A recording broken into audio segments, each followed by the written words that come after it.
Здравствуйте, уважаемые друзья! Сегодня я хочу провести беседу с людьми, прожившими в Чечне обе войны. Это Людмила Захаровна Самарай. Самарай и ее сын Валерий Петрович. Я просто приезжал между войнами. Людмила Захаровна, к вам вопрос. Вы с какого года приехали в Чечню? 22 января 1955 года.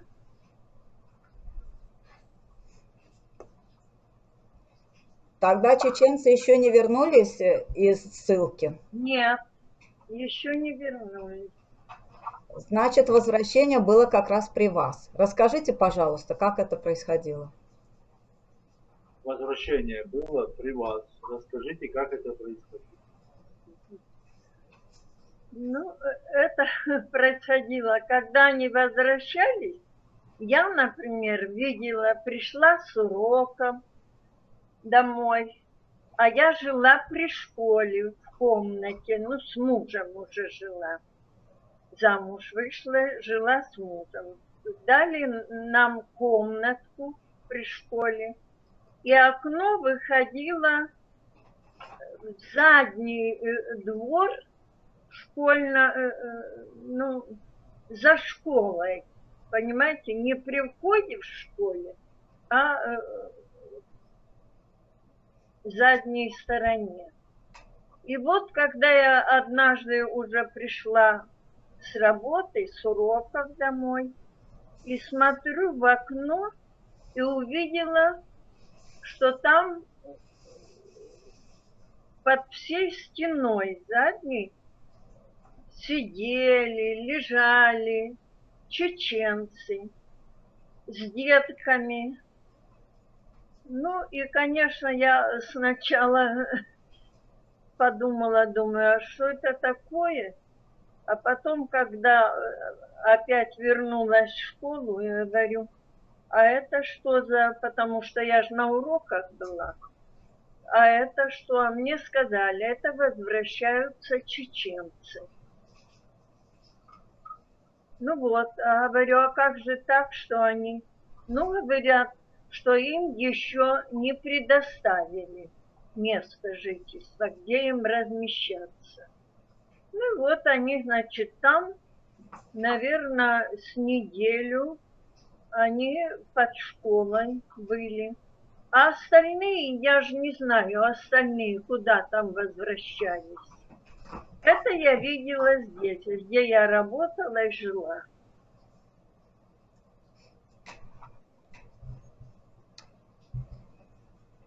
А что дальше происходило? Дома их и были заняты. Что Где дальше они происходило? разместились? И дома были заняты. Да, а дома были заняты. Ну, а потом им дали свободные земли, дома как были заняты, там же уже люди, конечно, которыми заселили потом это село, оно было небольшое село, колхозное называлось. И когда чеченцы приехали, уже вот им потом сельсовет дал участки для того, чтобы они строили свои дома. Ну и они начали, конечно, строиться все. Строили дома, размещались в этих домах. Правда, которые были, вот, например, у нас был при школе чеченский дом. Ну, они там какие были дома раньше, когда я приехала, вида бараков, понимаете? Вида бараков.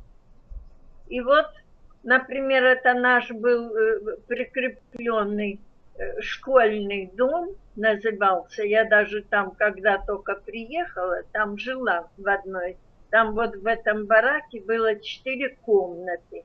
И нас там проживало 4 учительницы. Каждой учительнице давали по комнате. А когда чеченцы приехали, вот, правда, там еще у нас до чеченцев поменялся директор, так мне дали вот при школе комнатку, а его семью поселили, нас всех оттуда выселили, а директора поселили. Вот. Но когда вернулись чеченцы, то пришлось сельсовету освободить этот дом, и вот там, значит, вот эти 4 комнаты дали, знаю, чеченцам. Вот. А где еще давали? Я не в курсе дела. Вот где там еще давали дома. А этот дом, знаю, дали. Вот. Ну, и они, там же были большие участки. Вот, например, при этом доме был большой участок, и поэтому там несколько семей уже начали строиться. Ну, а там, наверное, и дальше уже, дальше я знаю, что выросли уже эти, раздвинулись улицы, потому что там уже строились чеченцы, появлялись все новые и новые дома. Ну, Конфликтов вот не было между русскоязычными и чеченцами? Еще раз вопрос, еще раз. Конфликтов не было между русскоязычными Не было жителями? в тот момент. Нет, конфликтов не было, не было. Спокойно.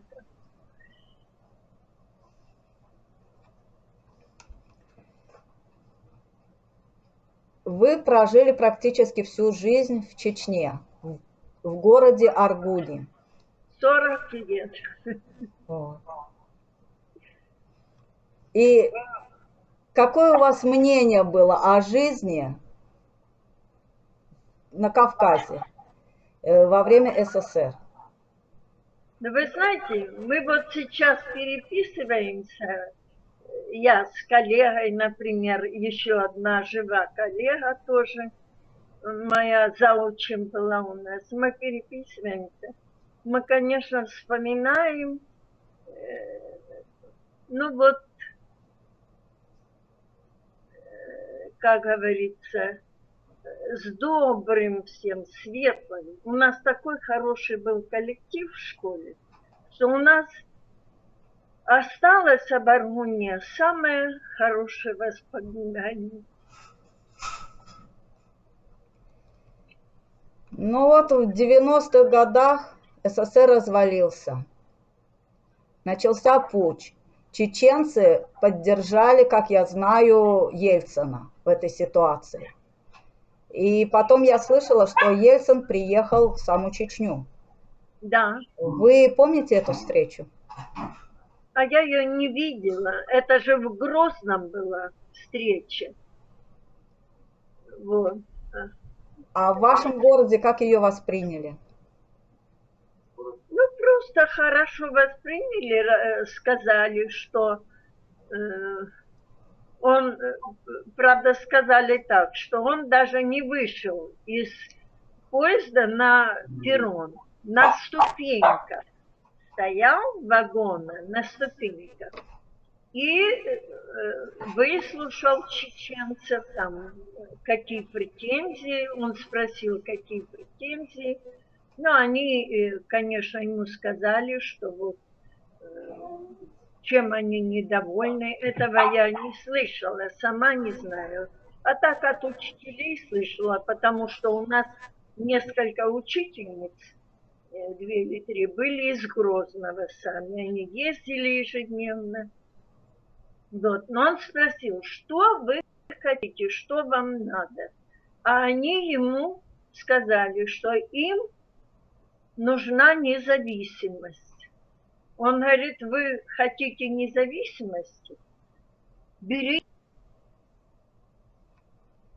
ее, слышала от своих коллег. Вот так они рассказали. Что Ельцин сказал, берите сколько вам угодно. независимости. И вот с этого все началось.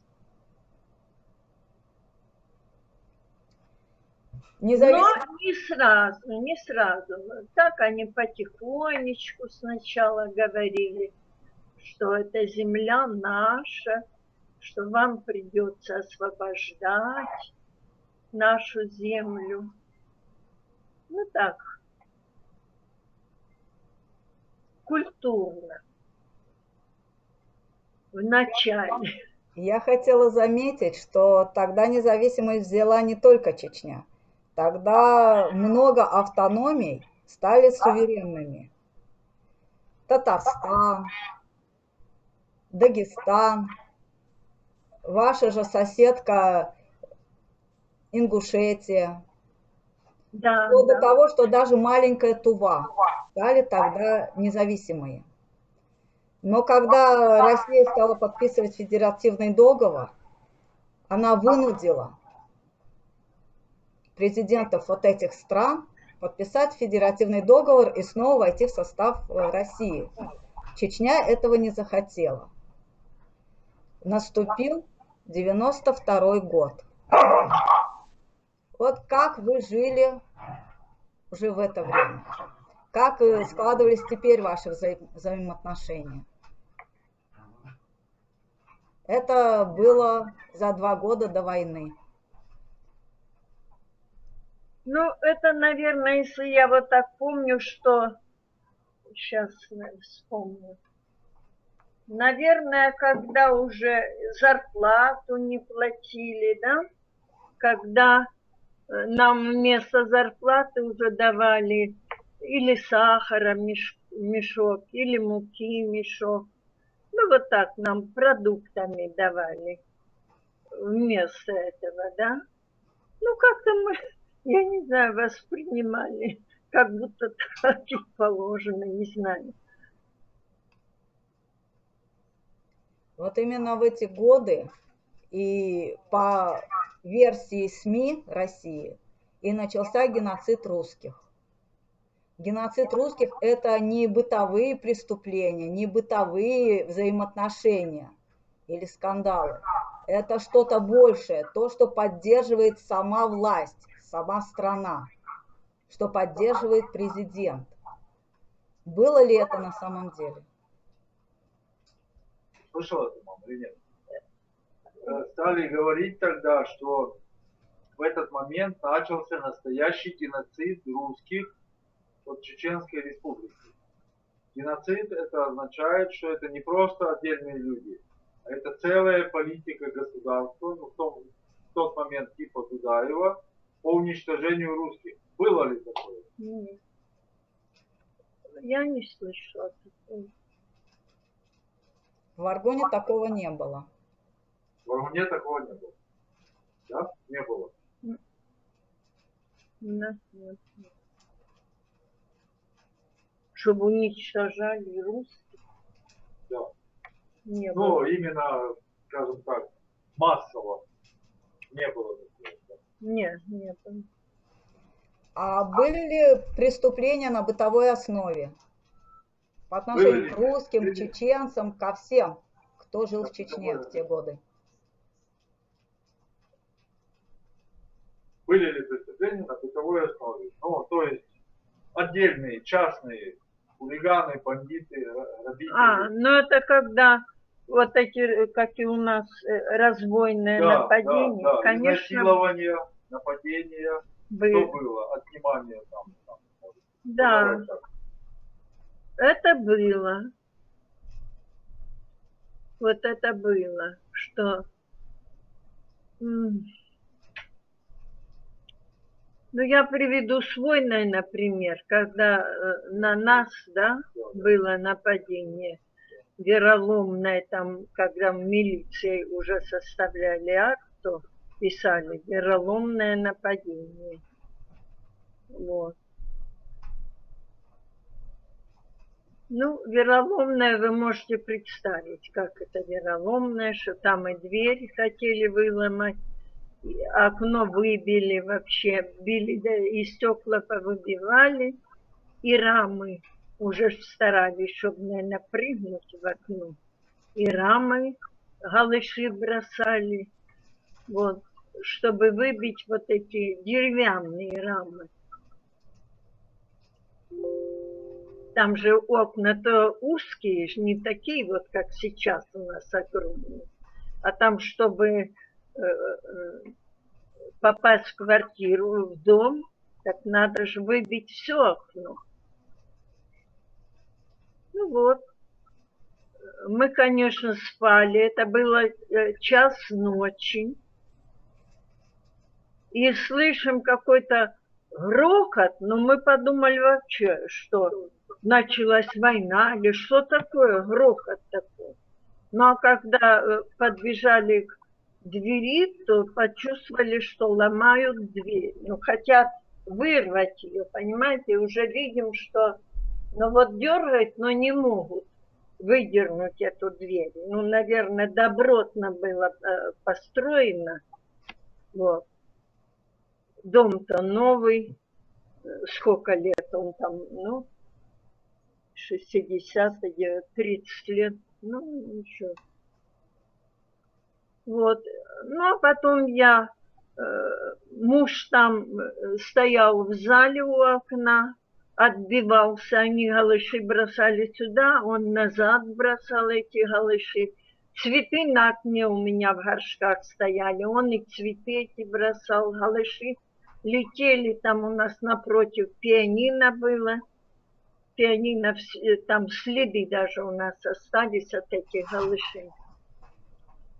Вот, а я выбежала на веранду, ну и думаю, смотрю, соседи слышат или нет. И смотрю, они дверь открыли, я открыла форточку и кричу: баба Юля, сообщите Адаму и Баширу, что к нам лезут, ну, ломятся. Она говорит: зараз. И Переведи сейчас по-русски. сейчас, да, она говорит, сейчас. Они услышали, и двое, их 4 было, двое перепрыгнули. У нас штакетничек был и калиточка, но они же не знали, что там калиточка. Прыгали через штакетник. 2 туда, 2 тут остались. А муж в это время мой говорит: иди сюда. Те убежали, а эти тут уже пытаются влезть в дом. И он открыл мне дверь и говорит: беги огородами, беги, беги, ну, убегай.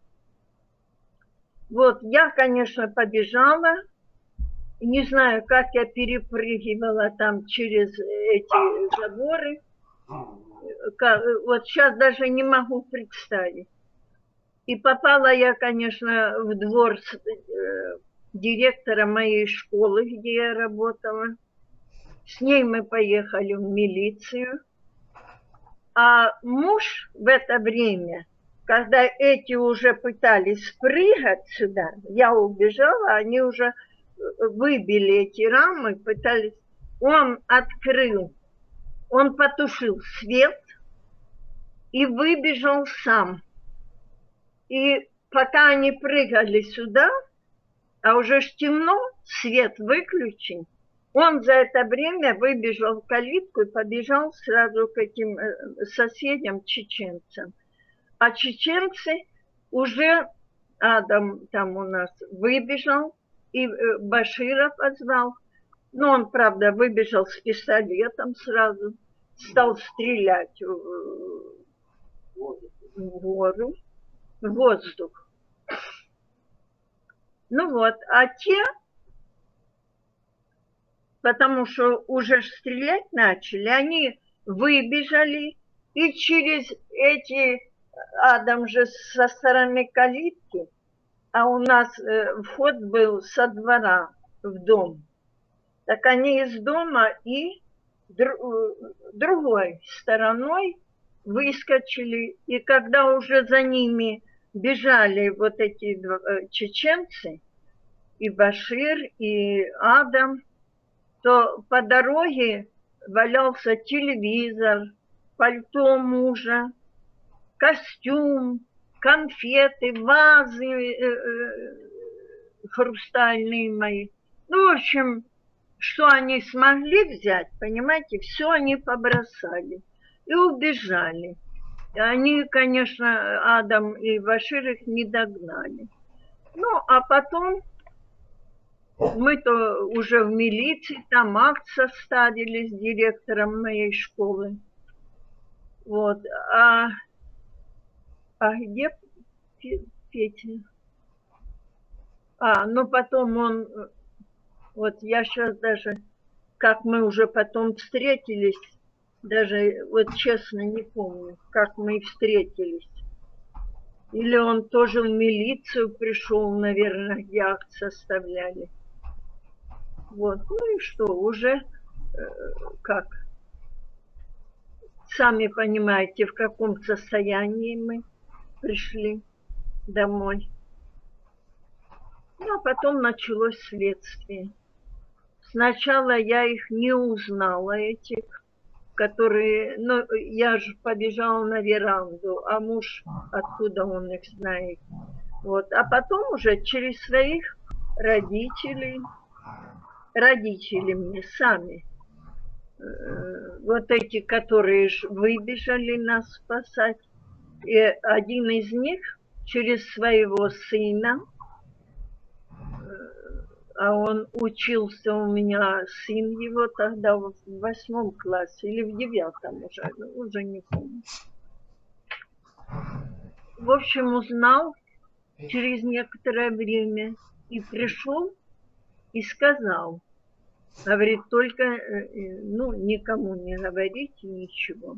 Ну, а там в милиции тоже один из моих учеников был, Дикиев. Как его звали? Дикиев.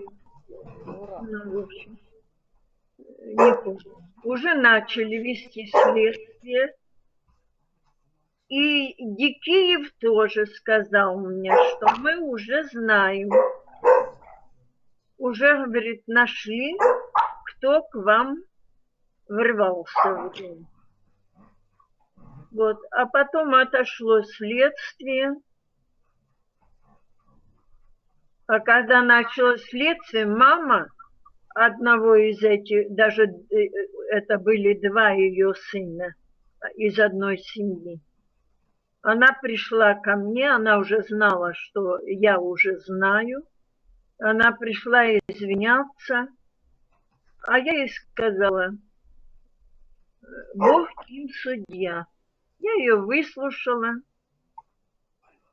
и сказала, Бог им судья.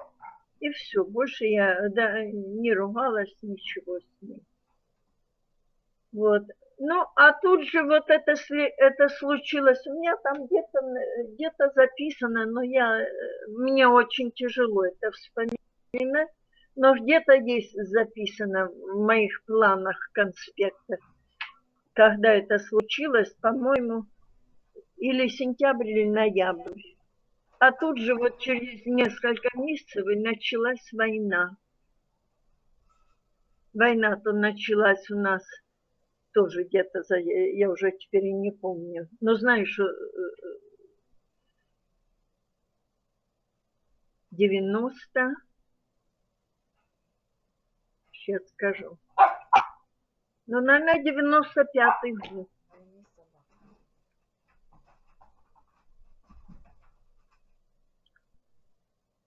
Вот. А что я не помню? Надо было... 94-й, да? Да, а в 95-м мы уже сбежали оттуда. Да, 94-й. В общем, последние месяцы 94-го года. Потому что мы в феврале первый раз сбежали. Подчеркни, что одни, Подчеркни, что одни напали, а вторые защитили. Да.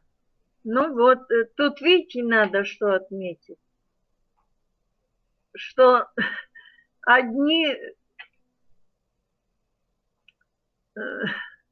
напали, да, вероломно на нас, а другие защитили чеченцы. Ну,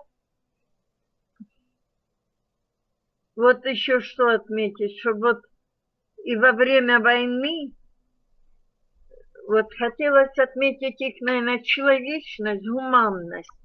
Вот они же все во время войны повывозили все свое имущество, можно даже назвать, потому что они все вывозили в горы к своим родным родственникам и сами уезжали, потому что ну, сильно бомбили нас. Вот эти снаряды летели.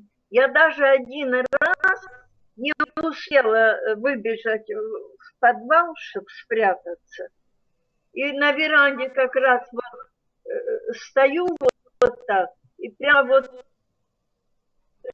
на порожках, если выйти на порожках, так, наверное, убило меня, если вышла на порожек. Прямо вот снаряд этот, знаете, летел. Вот забыла, что же я сейчас расскажу. Сейчас.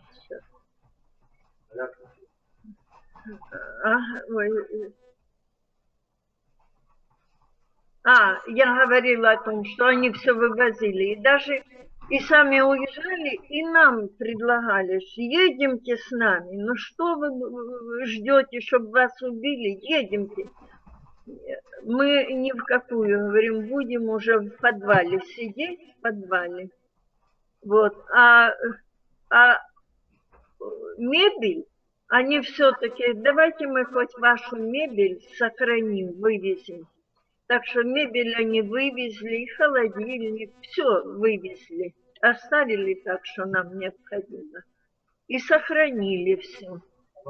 Вот даже и сюда мы мебель привезли свою, ту, которую нам чеченцы сохранили. Это такая память об их таком хорошем отношении. Ну вот, и знаете, вот когда было тяжело, мы оставались, а многие же уже уехали, а мы оставались все-таки. Муж мой говорил, да все уладится, все будет хорошо. Вот, и вот сидели до последнего там. А когда чеченцы уезжали и приезжали, они несколько дней там пробудут, а потом все-таки же волновались за свои дома и приезжали, чтобы посмотреть, целый их дом или разбитый, потому что там или сгорал дом, или разрушался, когда эти снаряды летели. И вот когда они приезжали, обязательно заходили к нам и спрашивали, ну как, вы живы тут, живы? И обязательно приносили лаваш, обязательно. Ну, потому что там уже ни магазинов, ничего не было. Ну вот, это вот надо отметить такое обязательно. И сейчас, вот они же, и сейчас все, они очень многие по всему свету разъехались. Из Швейцарии приезжают, из Австрии, из Германии, из Испании. Но они везде, где их только нет, моих учеников. Они всегда заезжают.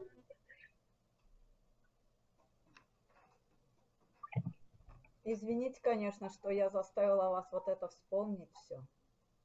Чуть-чуть громче. Извините, что я заставила вас это все вспомнить. Извините, что я заставила вас это все вспомнить. Знаете, вот не зря, вот я, вот хочется отметить, что чеченцы это народ, действительно, вот о котором писали и Пушкин, и Лермонтов, и Толстой. Это народ действительно такой вот, я даже себе записала, потому что знала, буду волноваться. Это народ, который в тяжелых условиях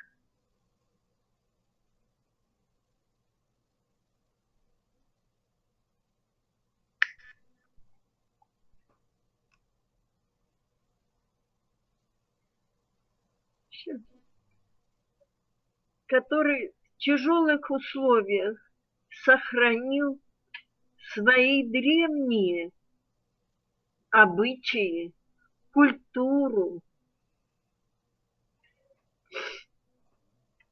и дружбу со всеми народами, не озлобляясь за тяжести своей жизни. Ну, как они рассказывают, как их угоняли там в вагонах для скота, как они теряли близких по дороге. Ну, собственно, теряли все, и дома, и семьи свои. Ну, поэтому мы всегда о них, вот коллеги мои, и мы даже говорим, что если бы не война, мы бы так и жили там. Вот, честное слово, если бы не война, мы бы так там и были.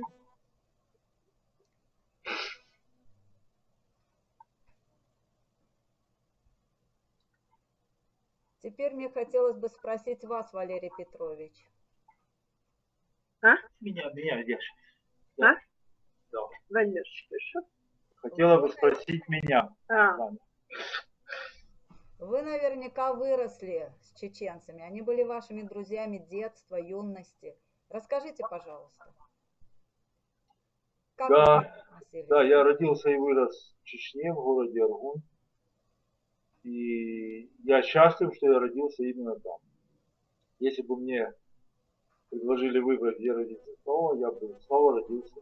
Хотел бы родиться там, в Чечне, вырасти среди чечен.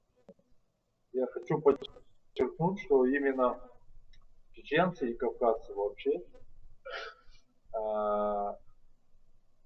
научили, так как по кавказским обычаям, законам, очень сильно любить в первую очередь своих родителей, мать, отца, бабушек, дедушек, уважать старших. Да, это самое... Это то, чему должны учиться все, кто не живет на Кавказе. Это самое главное. Вот. Я учился многому. Естественно, конечно же, и чеченцы учились вот у мамы, мои друзья. Мы очень были дружны, мы в школе были вместе, мы играли допоздна в футбол, баскетбол, мы вместе ходили на тренировки по дзюдо и самбо, это тоже мне очень помогло в жизни. И очень важно, что чеченцы научили меня ничего не бояться. Это очень важно. Они научили, дали мне как бы наравне с моим отцом, вот мои друзья, закалили мой характер. И это мне очень помогло в дальнейшей жизни. Я до сих пор поддерживаю связь, с удовольствием поддерживаю связь. Я каждый день минимум с 5 людьми общаюсь. И на самом деле эта связь такая, что я просто не могу эту связь не поддерживать. Я очень скучаю. Это знают все мои друзья. И при первой возможности еду на родину. И мама меня даже отпускает. Отпускала, пока не было вот этой русско-украинской войны, пока Россия не напала на Украину. Я ехал с удовольствием. И мама за меня не переживала. К сожалению, все поменялось со временем агрессии России против России. Ну вот, к сожалению, я не хочу расстраивать маму, хотя мне очень хочется туда поехать. Я еще раз подчеркиваю, что я нахожусь на связи, мы активно общаемся, мы продолжаем дружить. я не побоюсь этого слова, мы любим друг друга. Мы всех наших чеченских друзей, я надеюсь, что не любят. Вам не кажется, что Украина сейчас повторяет судьбу Ичкерии? Да, Украина сейчас испытывает ту же агрессию российскую, которая первоначально была испытана на Чечне. Это правда. Я скажу больше, когда была чеченская война, точнее 2 чеченских войны, между войн я приезжал, мы, естественно, во время обеих войн очень переживали и за родителей, и за родных, и за друзей, и за всех. Тогда не было мобильных телефонов. Вот первоначально можно было звонить по обычному телефону, потом, к сожалению, связь была утеряна, и это было самое тяжелое время. Вот между войнами мне удалось, я ездил, я был в Чечне в 95-м году, я был весь август и весь сентябрь, когда мы забирали родителей. Я виделся не со всеми, тогда мне удалось увидеться, к сожалению, даже небольшое количество людей даже погибло, наших друзей. Кто был в отъезде, конечно, люди по возможности уезжали подальше от войны, кто-то воевал. Вот. Я увидел очень мало людей, но по сравнению с тем, сколько я знал, но мне удалось со многими пообщаться, поэтому я знал из первых уст, что происходило, как это было, как это все развивалось. То есть я знал и от родителей, и от соседей, и от моих друзей, кого я увидел, и просто от незнакомых людей, с которыми я дважды ехал в поезде в сторону Чечни и дважды из Чечни, вот в те 2 месяца. Было очень много рассказано о том, что на самом деле, всего за это короткое время не расскажешь, но я хочу подчеркнуть, что это, конечно, была война. Были проявления одновременно очень плохого, но и было проявление очень хорошего.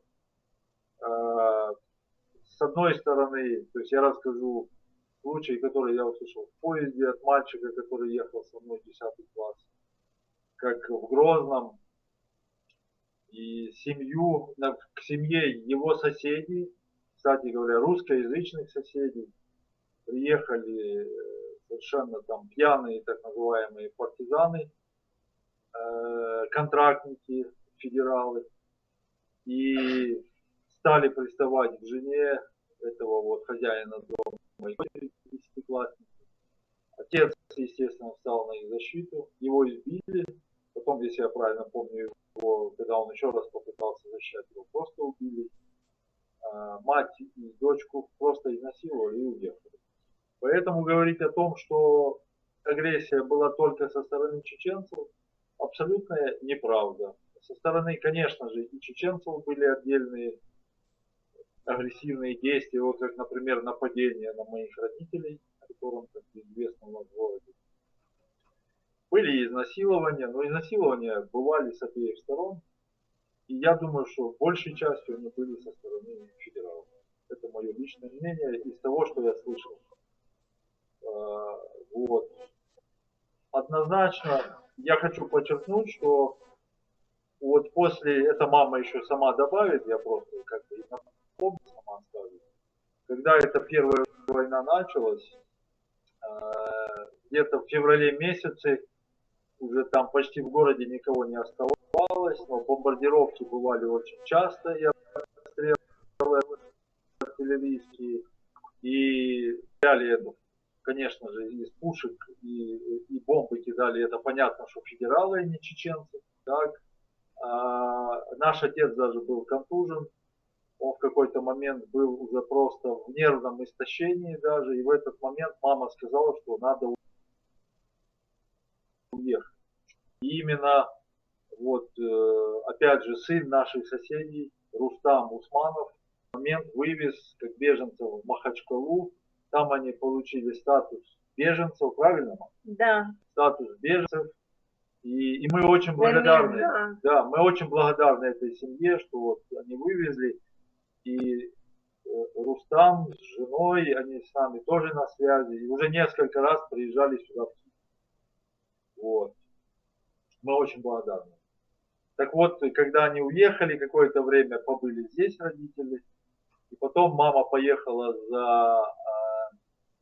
за пенсиями своей и папы в Георгиевск, и оттуда, не предупреждая нас, поехала в Аргун. Мы даже не знали об этом. Нам уже позже сообщил Шамиль Шапиев телеграммой, что мама приехала в Аргун. Так вот, мама приехала, зашла в дом, вещи были спрятаны в подвале, зашла в подвал и увидела, что половины примерно вещей уже нет, их украли. Но, как оказалось, их украли совсем не чеченцы, а внук наших русскоязычных соседей. Вот так вот. Он подгонял машину, это видели очень многие, просто увозил. Аргументом было то, что он сказал, они все равно уже никогда не вернутся. Поэтому можно все это забирать. Я подчеркиваю, что это сделали не чеченцы. Как мама сказала, чеченцы сохранили полностью мебель. Наши соседи, прекрасные люди, мебель, мягкий уголок, там, еще диваны, еще холодильники, все это вернули, все это даже большей частью до сих пор есть, телевизор и все прочее. Вот, так вот я хочу подчеркнуть, когда мама приехала, и она увидела, что чего-то нет, вот у нее руки опустились, она села на порог и заплакала, так? И вот примерно в это же время зашел во двор наш очень близкий друг нашей семьи, к сожалению, его уже нет в живых, царствия небесного, Далаге Чдоева Тумна по-чеченски. Значит, и он зашел и сказал: Людмила Захаровна, я уже все знаю, мне передали. Потерпите, посидите полчаса, я привезу вам все самое необходимое. Вот. И он уехал, и через полчаса привез картошку, соль, сахар, хлеб, ну, в общем, чай. Чай. Да, все, что надо. Но важнее, конечно же, было само внимание. Это было намного важнее. И я хочу подчеркнуть, он же сообщил, да, я хочу подчеркнуть, что в этом вся суть Кавказа. Что когда соседям, близким, да и незнакомым людям тяжело, тут же все приходят на помощь. Я и мы это испытали не один раз, много раз. В этом вся суть Кавказа. Мы за это очень благодарны. Это то, чему надо учиться всем остальным. Благодаря этому все маленькие кавказские народы выживают уже много столетий. И выживают, несмотря на тот геноцид, который чинила украинскую мову, осуществляла российская царская власть в 18 веке во время Кавказской войны. Потом 23 февраля 1944 года, когда выселяли чеченцев, ни за что, просто обвинив в том, чего не было. Ну и во время 3-4 войны, которые друг за другом прошли. Именно эти, так сказать, человеческие качества и позволяли друг другу помогать и выживать всем прекрасным людям Кавказа. А можно я еще скажу? Ну, все знают, что война жестокая и отвратительная. Войну было всем трудно. Больно сживается сердце, когда думаешь о войне. Но я уже говорила там, а вот хочется сказать, что я хотела сказать. Магазины не работали, было время, что кушать было нечего. невольно вспоминаю и сейчас строки Раисы Ахматовой, чеченской поэтессы, которая в своем стихотворении написала: «Какую бы ты ни избрал дорогу, какая бы ни выпала судьба, а в трудный час кусок ржаного хлеба ты с другом, как надежду, раздели». И они делились. Вот.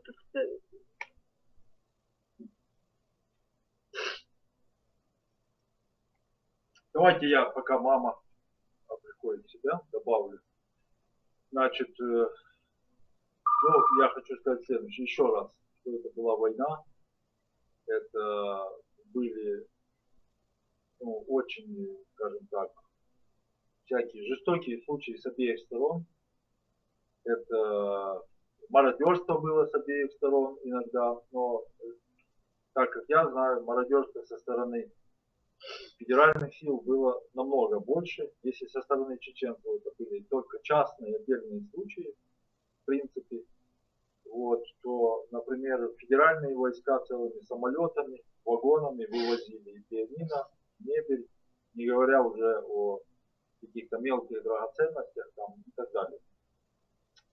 Хочу подчеркнуть, что я приведу просто несколько фактов. Значит, моя двоюродная сестра по папе, они с мужем всю первую войну провели в Грозном.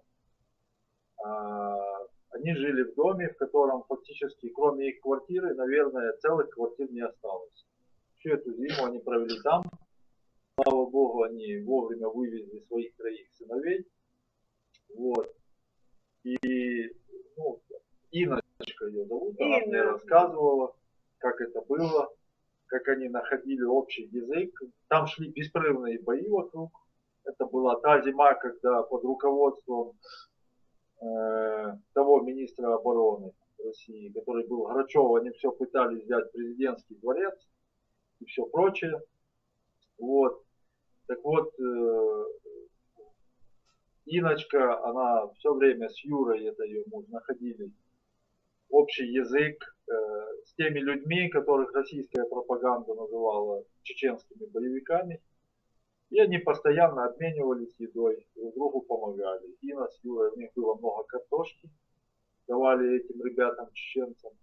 А чеченцы постоянно их снабжали мясом. И они их абсолютно не трогали.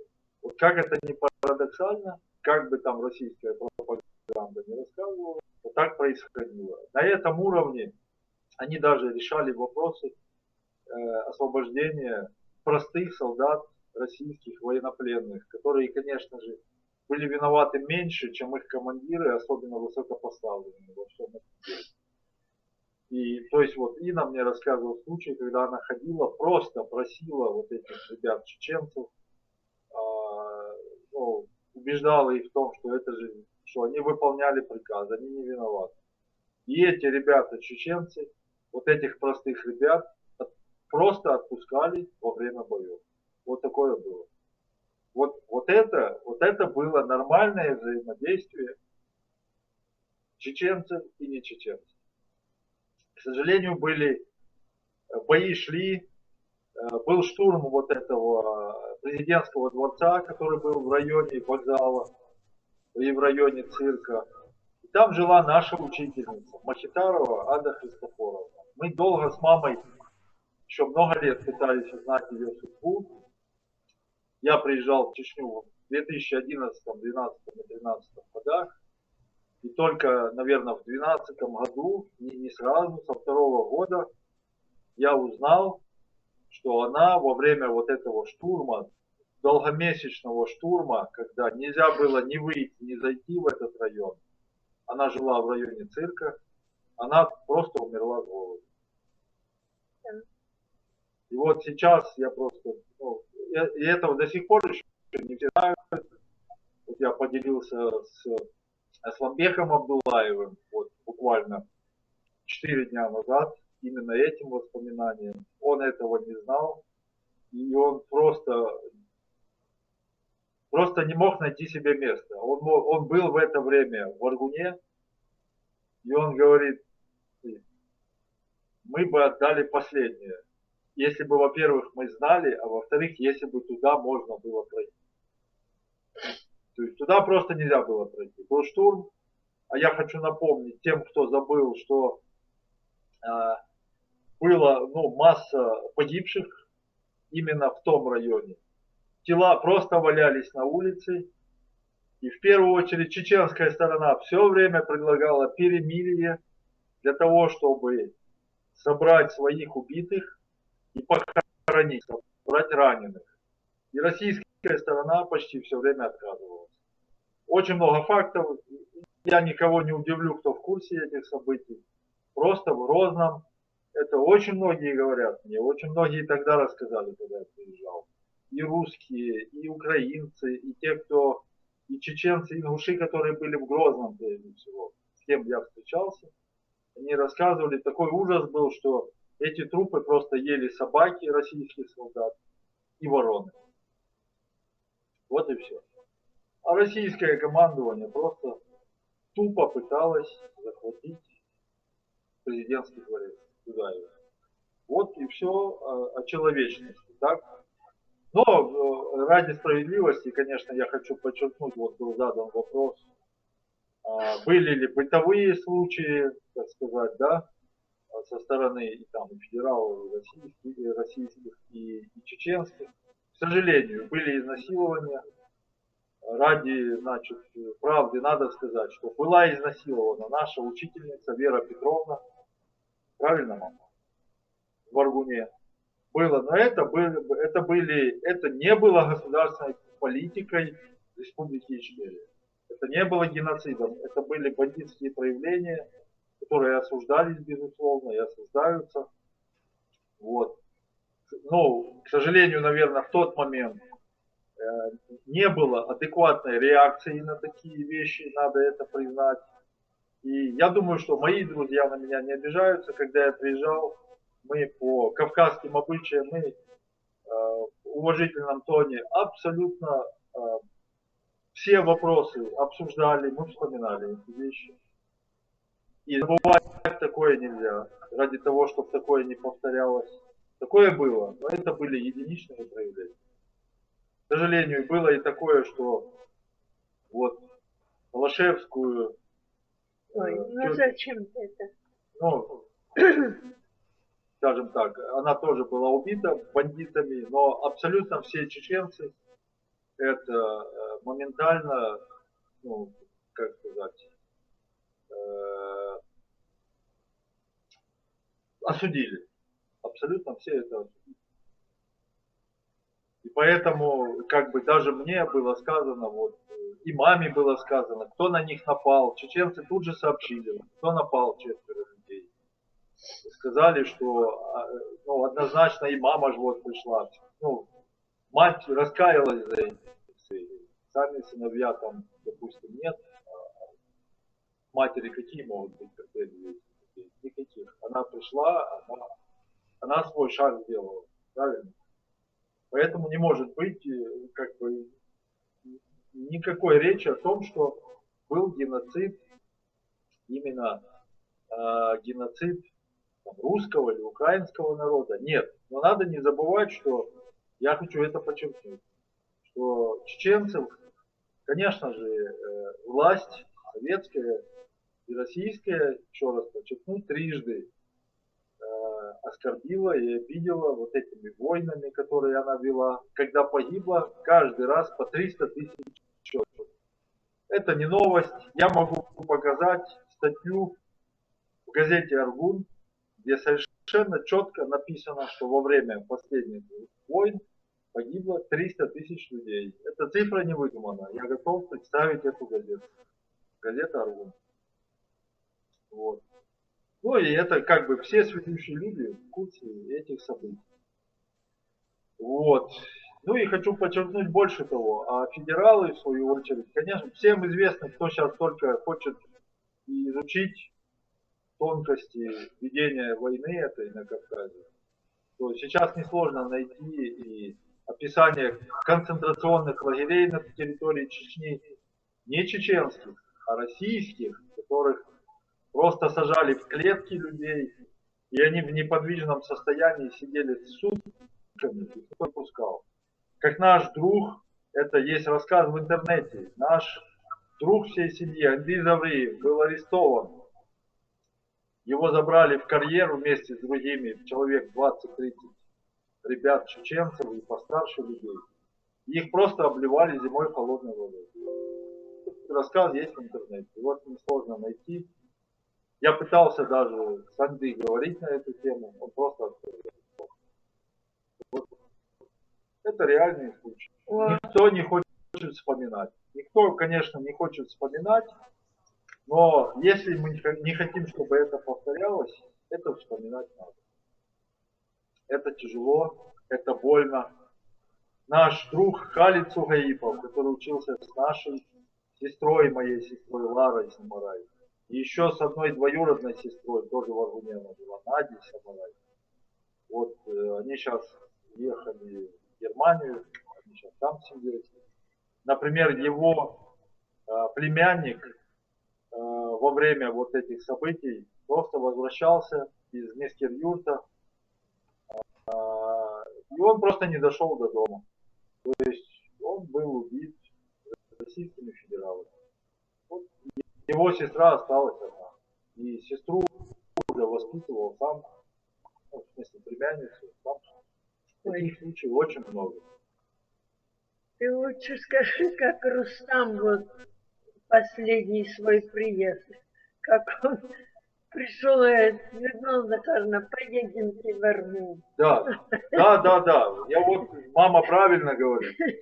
И я ездил когда. И когда я выезжал, мне все наши друзья, знакомые, учителя, все говорили: Валера, обязательно все вместе. Нет, а он как? Привозите в первую очередь маму. Ее здесь примет любая семья. Вы можете потом уехать, он сказал. А мама пусть останется здесь. Пусть мама здесь поживет. Ты же, говорит, знаешь чеченские законы. Ее никто не тронет. Она всем будет как мать. Вот. И я это точно знаю. Я абсолютно уверен. Я хочу подчеркнуть, это то, чему надо учиться всем у кавказцев, особенно у чеченцев. Это когда приезжает там гость, то становится очередь, чтобы этого гостя принять в своем доме. Больше того, даже если это приезжает незнакомый человек, и люди на Кавказе узнают, что ему негде спать, этого человека не оставят без крова. Его обязательно заберут, и он будет. Это почему? Мне понравилось, что он сказал: ну, поедемте. Поедем, я говорю, у вас уже билеты. Мы вам сейчас купим и билет, все, полетим. До Минвод, да? А с Минвода это машиной поедем. Знаете, как все будут рады. Какой это сюрприз будет для всех. Да, это все правда. Ну, я не Это могу правда. уже. Просто маме уже 90 лет исполнилось на прошлой неделе. Ей уже, конечно, тяжело. Тяжело ходить. Тяжело ходить. Поэтому мама с удовольствием сама всех приглашает в гости. С нами на связи и по интернету мама. И я ей просто сообщаю то, что написал, привет и передал. От мамы передаю. Вот. Мама постоянно смотрит, там вот у нас альбомы стоят, фотографии. Мама помнит абсолютно всех учеников и в большинстве своем даже их родителей. 40 лет. Мама воспитала 40 поколений детей разных национальностей. В первую очередь чеченцев. Огромное вам спасибо за беседу сегодняшнюю. Я думаю, что наши зрители теперь наконец-то поймут, что на самом деле происходило в этой маленькой стране, которая подверглась страшному нападению большой и сильной соседки. То же самое, что сейчас происходит в Грузии, в Украине, и может произойти в любой стране. Да, спасибо вам. До свидания. Но мы всегда за столом, когда бы мы не собрались, мы всегда вспоминаем Аргун. Да. Вот, Всех знаете, наших соседей, всех наших школу, знакомых, друзей, независимо от национальности. И просто как бы одинаковое примерно было количество, когда в какой-то средний момент и чеченцев, и русскоязычных, там были и азербайджанцы, и грузины, и евреи, и украинцы, белорусы, и армяне. Все национальности. Да, никто, конечно, друг друга не делил. Нет, не делил. Все равны. Если и была, скажем так, мы считаем, что чеченцы имеют право не забывать, что они были обижены. Вот это мнение наше. Они не просто имеют право не забывать, они обязаны это не забывать, чтобы с ними такое не творили снова. Это такой вот. Людмила Захаровна, у вас есть сейчас хорошая возможность что-нибудь сказать вашим бывшим ученикам. Надеюсь, они вас смотрят. Скажите. У тебя есть хорошая возможность что-то сказать всем своим бывшим выпускникам.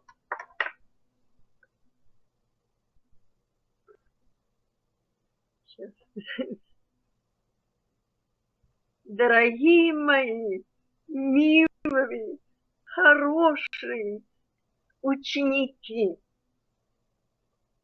и ваших родителей, мои коллеги, я всем вам желаю здоровья, здоровья, здоровья,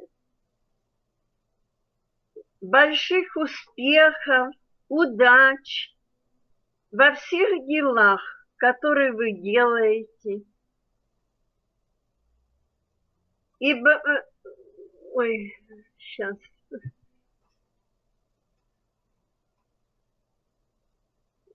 Вот слово выскочило сейчас.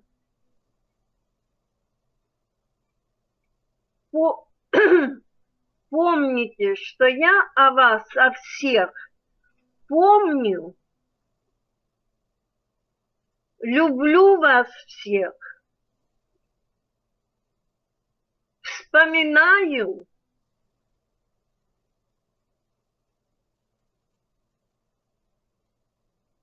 и вас, и ваших мам, и ваших пап.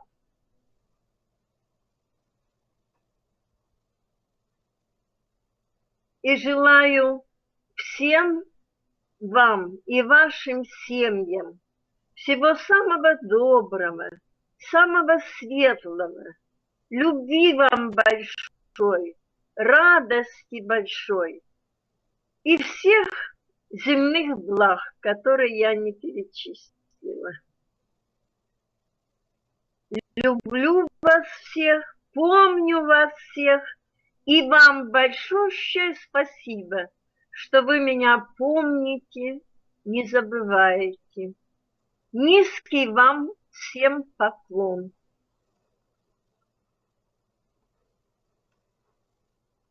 Здоровья вам, Людмила Захаровна, и долгих лет жизни, и мира вашей стране Украине. До свидания. Начало так называемому геноциду русских было положено еще в далеком 91 году. Вот что я нашла в старой газете «Свобода» за 27 августа 91 года. Зачитываю. На заводах и предприятиях города Грозного неизвестные лица, представляясь сторонниками исполкома ОКЧН, занимались провокациями русскоязычного населения, вынуждая их к массовому обращению в центр с просьбами о защите и присылке войск. Ключевое слово, думаю, здесь присылка войск. Они грубили, стращали: «Мой, уезжайте», а не то. Исполком ОКЧН остудил действия провокаторов и призвал всех сознательных граждан к противодействию им. В то же время, по информации ОКЧН, по заводам и предприятиям развозили продукты, в частности мешки с мукой. Митинг у Салмина прокомментировал это так: покупают русских мукой. Так или иначе, спекуляции на русскоязычных жителях республики, вносящих достойный, а то и решающий вклад в отдельные отрасли промышленности, не состоялся. Русский – неразменная монета для местных менял и ловчил у руля власти, а полноправные жители республики. Вот так вот писали в 91 году. И напоследок хочу, чтобы уже поставить точку в проблеме, зачитать интервью. Я нашла его в книге Валерия Киселева, нижегородского журналиста. Книга называется «Нижегородцы на Чеченской войне», 2000 год издания. Вот цитата. Журналист спрашивает у солдата: «А местных жителей там много было?» Солдат отвечает: «Много, и все русские, кто не смог раньше уйти». Из-за этого и пострадали многие. Когда берешь дом, даешь очередь в комнату, а потом смотришь, бабушка с дедушкой мертвые лежат. Думаю, добавить больше нечего.